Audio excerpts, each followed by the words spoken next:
Assalomu alaykum hurmatli obunachilarimiz. Mana 4 metrli ishimizda qo'yib berdik. Asaka tumaniga.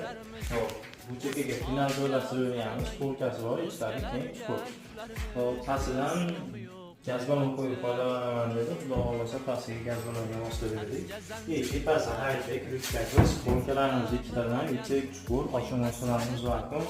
Ichkarida plasmassa keramika. Bundan bir polka variantda qilib berganmiz. Bu yerga shushurkamizni qo'yib beramiz. Shushurkamiz kenardan qo'yib mo'yka. Semestgacha santexniklarimiz ulashyapti endi xudoolasa yaxshi ishlayapti. Gaz yetishganda ham o'zimiz olib kelib o'rnatib berdik, tekshirib berdik. Xudo xolasa hammasi yaxshi. Yorqay bu yerda polkaga joyi. Do'konlarimizni ham 3 ta yaxshidan qilib berganmiz. Hop. Bu yerga Alvin o'zi izoh qilib berganmiz. Bemalol qo'yib